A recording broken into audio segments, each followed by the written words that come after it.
C'est parti pour les sorties cinéma de cette semaine. Est-ce qu'on a du très lourd? Non.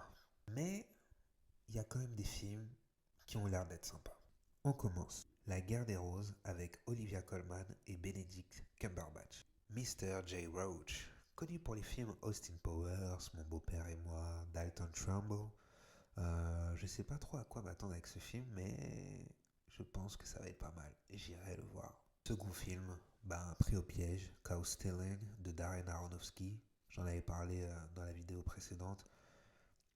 Celui-là, à cause de Austin Butler, ça risque d'être pas ouf. Non, non, non, j'arrête d'être sur ses côtes. Si, ça va être très bien. Et celui-là aussi, j'irai le voir. Ensuite, nous avons le film Le Roi Soleil de Vincent Maël Cardona. Celui-là, je sais pas trop. Je pense que je vais attendre de voir un petit peu les critiques pour pouvoir me lancer, mais là, de première vue, de ce que j'ai vu sur les bandes annonces, ça risque de pas être trop mon truc. Encore une fois, il n'y a pas 1 milliard de blockbusters, hein. C'est dommage. C'est pas grave, il reste les films indés. Donc il y a le film Family Therapy de Sonia Prosenc. Celui-là, je pense qu'il va être pas mal. En plus, c'est avec un acteur que j'aime bien, Christopher Jauner. Il était dans un film que j'avais vu à l'époque, c'était The Wave.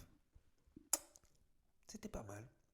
Pas oufissime, mais c'était pas mal. Allez le voir si vous l'avez pas vu. Ensuite, il y a un film qui s'appelle Fantôme Utile.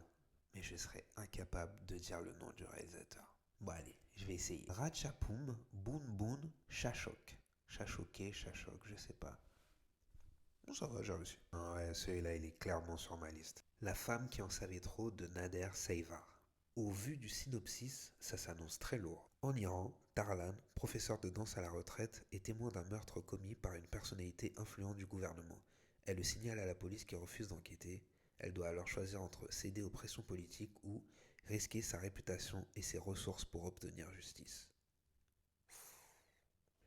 Encore un banger.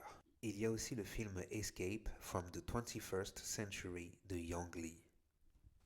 Celui-là, je pense qu'il va être un peu starbé. En 1999, trois adolescents découvrent qu'un simple éternuement leur permettront de voyager dans le temps. C'est complètement ouf. J'adore. Et toi alors, tu iras voir quoi cette semaine?